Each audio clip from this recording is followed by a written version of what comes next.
बरीरे ब्राह्मण्य खरस्रोता बन्या चारोटी घाई सृष्टि होती साधारण लोक विशेषकर चाषी व्यापक क्षयक्षति घटी बरी ब्लॉक 29 पंचायत बन्या प्रभावित होता बेले चाषी क्षयक्षति भरणा कृषि ऋण छाड़ 7 दिन मध्य सरकार घोषणा न कले बरी तहसिल सम्मुखें धारणा देवे बोली आज बरी बजार स्थित डाकबंगला परिसर एक सांबादिक सम्मेलन विधायक विश्वरंजन मल्लिक सरकार प्रशासन को चेतावनी देते विधायक श्री मल्लिक आहरी कहते बरी में बन्या परिचालन प्रशासन फेल मारी बन्या विपन्न लोकों निकट में सरकार प्रशासन रिलीफ पहुंचा पूर्व आमे आगे पहुंची लोक को रिलीफ देचु बरी में 80 भाग लोक कृषि उपर निर्भरशील प्राकृतिक दुर्विपाक सबुबले चाषी मेरुदंड भांगी चलित बन्या से वर्षकर आहार छड़ाई नहीं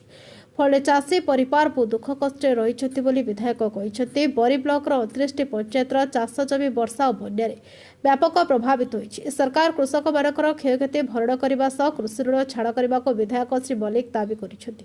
आहरी बन्या पानी पशि जो गरीब लोकों घर भांगी प्रशासन आकलन करने सह राजनैतिक चापरू दूरे रही सहायता देवाक दावी करते प्रसंग को सरकार गुरुतर सर 7 दिन मध्य चिंता कर कृषि ऋण छाड़ सबुठ अधिक क्षयक्षति होता धानर बिहन मागणारे चाषी को देवाक दावी करते नचेत बरी तहसिल सम्मुखें चाषी धारणा विधायक श्री मल्लिक बसवा प्रशासन को दृढ़ चेतावनी देते उक्त सांबादिक सम्मेलन ब्लॉक उपाध्यक्ष अर्चना मल्लिक ब्लॉक बीजेडी सभापति केदार सामल जिला परिषद सभ्य अशोक सामल दिलीप महांती संतोष सामल समेत बहु बीजेडी नेता कर्मी उपस्थित थे।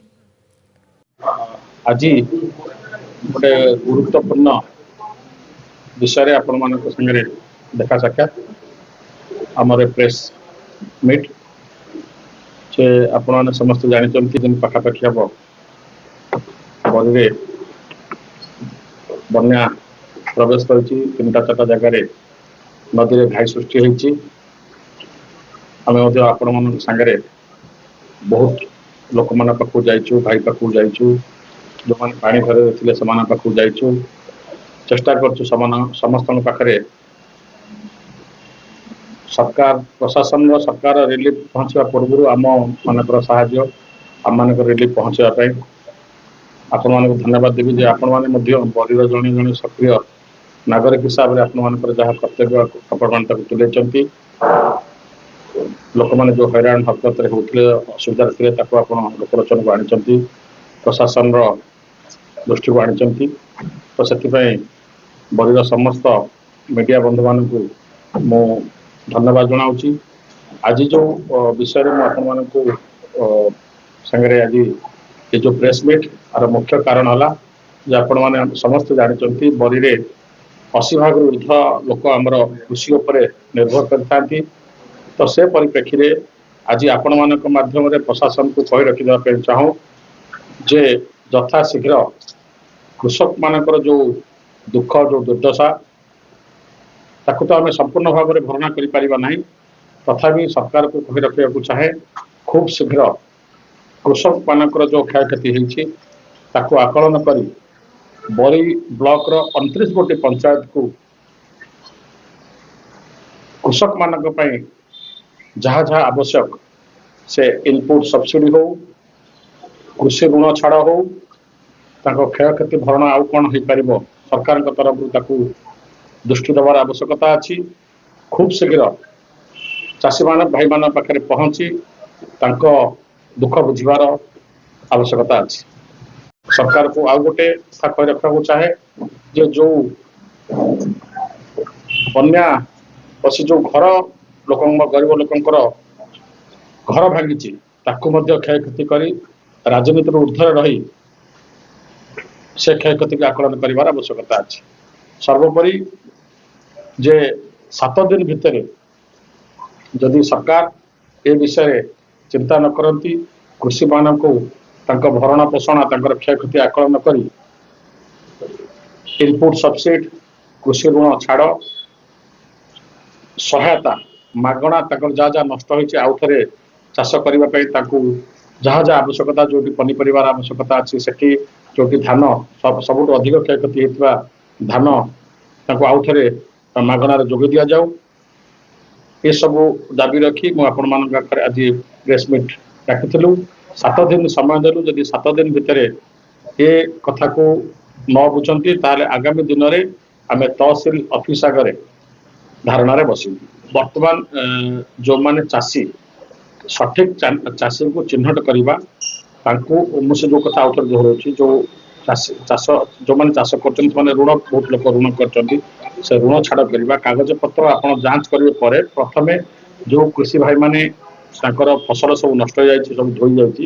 ତାକୁ ଚିହ୍ନଟ କରି ତାଙ୍କ ପାଖରେ ସହାୟତା ପହଞ୍ଚାଇବାର ଆବଶ୍ୟକତା ଅଛି ତ କାଗଜପତ୍ର କାମ ତ ଚାଲିବ କୋଉଠି କାଗଜପତ୍ର ହେଇପାରିବନି ଆପଣମାନେ ଦେଖିଥିବେ ଯେ ପ୍ରଶାସନର ଅବହେଳା ଚରମ ସୀମାରେ ବରିରେ ପହଞ୍ଚିଛି କୌଣସି ଲୋକ କୌଣସି ପ୍ରଶାସନିକ ଅଧିକାରୀ ହୁଅନ୍ତୁ ବା ତଳ ଲେବୁଲରେ ତାଙ୍କର ଯେଉଁ କର୍ମଚାରୀ ମାନେ ରହିଲେ ସେମାନେ ସଠିକ୍ ଭାବରେ ସେ କାମକୁ ତୁଲାଇ ପାରିନାହାନ୍ତି ପୁରା ବନ୍ୟାର ଯେଉଁ ସରକାର ବିଫଳତାରେ ସାଜିଛି ତ ନିଶ୍ଚିତ ଭାବରେ ଯାହା ଯାହା ହେଇପାରିବ ସବୁଠୁ ଯଦି କଷ୍ଟ ପାଉଥିବା ଲୋକମାନେ ହେଲେ ଆମ ଚାଷୀ ଭାଇମାନେ ବନ୍ୟା ଆସିଲେ ସେମାନେ ଦୁଃଖରେ ରହିବେ ଅଧିକ ଖରା ହେଇଗଲେ ସେମାନେ ଦୁଃଖରେ ରହିବେ ପୋକ ଲାଗିଗଲେ ସେମାନେ ଦୁଃଖରେ ରହିବ ତ ସବୁଠୁ ଦୁଃଖରେ ରହୁଥିବା ଆମ ଚାଷୀ ଭାଇମାନେ ଦୁଃଖ ରହୁଛନ୍ତି ତ ତାଙ୍କ ପାଇଁ ଯେତେ ଯାହା କଲେ ବି ତାଙ୍କର ସମ୍ପୂର୍ଣ୍ଣ ଲାଭ ହେଇପାରିବନି ତଥାପି ଆମ ଦ୍ୱାରା ଯାହା ହେଇପାରିବ ସରକାରଙ୍କ ଦ୍ୱାରା ତାକୁ କରିବାର ଆବଶ୍ୟକତା ରହିଛି ସେ କଥାକୁ ମୁଁ କଥା ହେଇଥିଲି ମୁଁ ଉପରେ ମଧ୍ୟ କଥା ହେଇଥିଲି କଲେକ୍ଟରଙ୍କ ସାଙ୍ଗରେ କଥା ହେଇଥିଲି ସେ ବିଷୟରେ ଏଡିଏମ୍ ମହୋଦୟଙ୍କୁ ମଧ୍ୟ ଜଣାଇଥିଲି ସେ ତାଙ୍କର ଗୋଟେ ଇନକ୍ୱାରି କରିବେ ବୋଲି କହିଥିଲେ ଇନକ୍ୱାରି କରି ମୋତେ ଜଣେଇବେ ବୋଲି କହିଥିଲେ 2-3 ଦିନ ହେଇଛି ତାକୁ ଆଉ ମୋତେ ଜଣେଇ ନାହାନ୍ତି ମୁଁ ସେ ବିଷୟରେ ଆଜି ତ ରବିବାର କାଲି ଆଉ କଥା ହେବି ସେ ଚୋରି ହେଉଥିଲା କି ତାଙ୍କର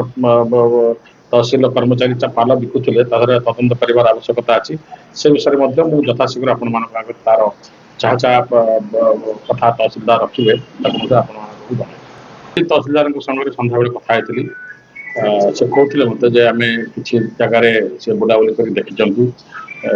କିଛି କିଛି ଜାଗା ଦେବା ପାଇଁ କିନ୍ତୁ ଆମର ଦାବି 29 କୋଟି ପଞ୍ଚାୟତର ସମ୍ପୂର୍ଣ୍ଣ ଚାଷ ଜମିରେ ପାଣି ମାଡ଼ିଛି କୋଉଠି ବନ୍ୟାରେ ପାଣି ମାଡ଼ିଛି ତ କୋଉଠି ବର୍ଷା ପାଣି ମାଡ଼ିଛି ସବୁ କ୍ଷୟକ୍ଷତି 29 ଟାଙ୍କ ପଞ୍ଚାୟତର ସମ୍ପୂର୍ଣ୍ଣ ଫସଲ ହାନି ହେଇଛି ତ 29 ଯାକ ପଞ୍ଚାୟତର ସମସ୍ତ ଚାଷ ଜମିରେ ଫସଲ ହାନି ହେଇଛି ତାକୁ ଦାବି ଯେ 29 ଟା ପଞ୍ଚାୟତକୁ ସେଥିରେ ରଖାଯାଉ ଓ ସବୁ ଚାଷୀ ଋଣ ଛାଡ଼ କରାଯାଉ ଦେଖନ୍ତୁ ଏ ବାବଦରେ ବିଶେଷ କରି ଇରିଗେସନ ନଦୀବନ୍ଧ ସବୁ ଇରିଗେସନ ମେଜର ଜାଗାରେ ଅଛି ତ ମୁଁ ଇରିଗେସନ ଏସି ତାଙ୍କ ଏସଡିଓ ସବୁବେଳେ ତାଙ୍କ ସାଙ୍ଗରେ ମୁଁ ଟଚ୍ରେ ଅଛି କୋଉଠି କ'ଣ କରିବା ପାଇଁ ମୋତେ ଯାହା କହିଥିଲେ ଯେ ଖୁବ୍ ଶୀଘ୍ର କାଲିଠୁ ଆରମ୍ଭ ହୋଇଛି କିଛି କିଛି ଜାଗାରେ କାମ ଯୋଉଠି ଘାଇ ସୃଷ୍ଟି ହେଇଥିଲା ତ ମୋତେ ଲାଗୁଛି ଖୁବ୍ 5-7 ଦିନ ଭିତରେ ସେ ଘାଇ ମରାମତି କାମ ସରିଯିବ। ପରିଡ ବିଶ୍ୱଭୂଷଣ ଜିଲ୍ଲା ରିପୋର୍ଟ ରାୟବତୀ ଟିଭି।